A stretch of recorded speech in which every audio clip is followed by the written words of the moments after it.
There's been a beautiful big take written by Bloomberg today, all about how the birth of this occurred. And really it all goes back to Mattel realizing that they're an IP company as much as they're a toy company. Absolutely, that's totally right. And before I launch into that, I have to say that I was just watching Mark Gurman's segment, and I'm very jealous of his pink walls. Maybe I should have done the interview from there. So it's incredibly interesting. I mean, Elon praised the CEO of Mattel, who came in to run the company in 2018. His background has been in entertainment for really most of his career.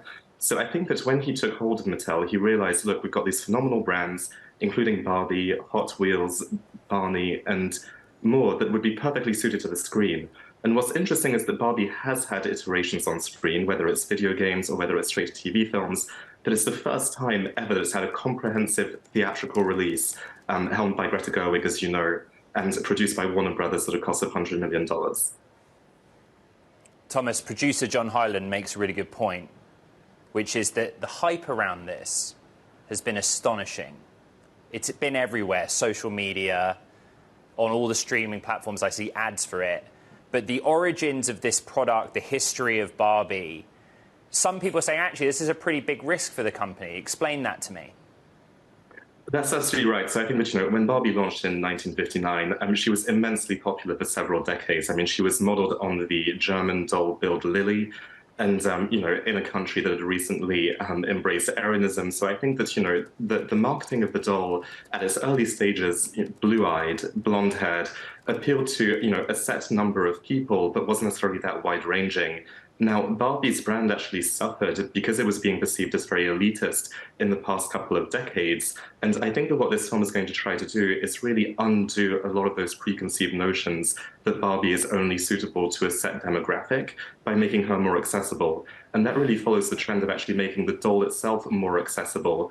A number of Barbies have been produced, in current times that have, for example, alopecia or Down syndrome or different skin tones, in a bid to actually build the brand into something a lot more accessible than it has been in the past. I mean, I go back to that amazing outfit by Jay-Z and Beyonce when they came as Barbie dolls, really to highlight the point. It was a Halloween costume.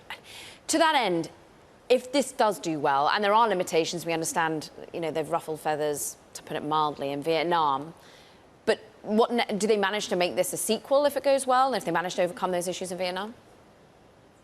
There are some ongoing considerations. I believe, according to sources familiar, that a sequel is perhaps being put into development. It all depends on how well the film does. I mean, as Ed rightly pointed out, the hype for this is really unmatched in recent times in Hollywood. I think that, the only film that I can think of that's had as much hype as this is maybe the Avatar sequel. Certainly nothing this year has even come close.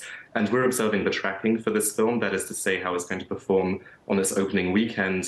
And the tracking jumped domestically by 54% just in the last week alone, set to open at about $110 million. Now, if this film can gross, something like $500 million, which is a tall ask, but not impossible given some of the hype around it, then I'm fairly certain that a sequel would be put into production.